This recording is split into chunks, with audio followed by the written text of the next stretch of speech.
বরের পছন্দ চালতার আচার।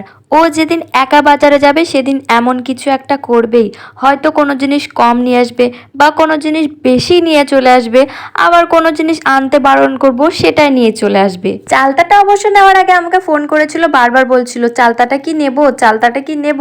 কি আর বলবো, নিয়েই নাও। খেতে যখন ইচ্ছাই করছে তখন না হয় বানিয়ে দেবো, কিন্তু বেশি খাওয়া চলবে না। চালতাটা নিয়ে এসেছিল সোমবার, কিন্তু এত ছোট বটি দিয়ে আমি কাটবো কি করে সেই চিন্তায় চিন্তায় আর কাটা হয়নি। আজকে বুধবার, আমি ঠিক করেছি আজকে চালতাটা কেটেই ফেলবো, কিন্তু ও মা, চালতাটা তো একদমই কচি আর এতটাই নরম যে এই বটি দিয়ে কাটতেও আমার কোনো অসুবিধাই হয়নি।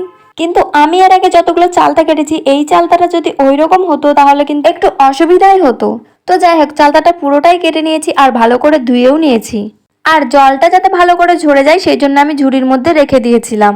তারপরে চালতাটাকে হালকা করে সেদ্ধ করব, যেহেতু চালতাটা খুবই কচি ছিল, একদমই নরম ছিল, তো সেই জন্য একদমই হালকা করে সিদ্ধ করব। আর সিদ্ধ করার সময় হালকা করে লবণ আর একটু হলুদ দিয়ে দিতে হবে। এদিকে তো আমি চালটা সিদ্ধ করতে বসিয়ে দিয়েছি, আর একদিকে কিন্তু বৃষ্টি শুরু হয়ে গেছে। আমি আবার দৌড়ে গেলাম জামা কাপড় তুলতে। আর এই বর্ষাকালে ঘরের মধ্যে জামা কাপড় মেলার ব্যাপারটা আমার একদমই ভালো লাগে না, কিন্তু কিছু করার নেই। একবার রোদ হয় একবার বৃষ্টি হয়, তাই জন্য দৌড়ে দৌড়ে কে বারবার ছাদে যাবে, সেই জন্য আমি ঘরের মধ্যে জানালার সাথে মেলে দিয়েছিলাম। এদিকে চালতাটাও সিদ্ধ হয়ে গেছে আর ফুটো ফুটো গামলার মধ্যে ঢেলে দিলাম যাতে জলটা ভালো করে ঝরে যায়। চালতার আচার আমারও খুব ভালো লাগে, আর এই আচারটা বানাতে গিয়ে আমার মায়ের কথা মনে পড়ে গেল, কারণ আমার মা তেমন একটা আচার খেতে পছন্দ করে না, কিন্তু আমার হাতের এই চালতার আচারটা খুবই ভালোবাসতো। মাকে আর হয়তো আমি কোনোদিনও এই আচারটা বানিয়ে খাওয়াতে পারবো না, সেই কথাগুলো ভেবেই একটু কষ্ট পাচ্ছিলাম। ঠিক আছে, কষ্টটাকে সাইডে রেখে চলো আবার একটু আচার বানাই। কড়াইয়ের মধ্যে সরিষার তেল ভালো করে গরম করে ওর মধ্যে দিয়ে দিয়েছিলাম দুটো শুকনো লঙ্কা আর একটুখানি পাঁচফোড়ন। তারপরে সিদ্ধ করে রাখা চালতাগুলোকে হাত দিয়ে টিপে টিপে আমি তেলের মধ্যে ছেড়ে দিলাম। আর এদিকে কিন্তু বাইরে জোরদার বৃষ্টি শুরু হয়ে গেছে। চালতাটা যেহেতু লবণ হলুদ দিয়ে সিদ্ধ করেছিলাম, তাই ভাজার সময় কিন্তু একটু লবণ হলুদ দিয়েছি, খুব একটা দেইনি। আর একটু লাল লাল করে ভেজে তারপরে দিয়ে দিয়েছি চিনি।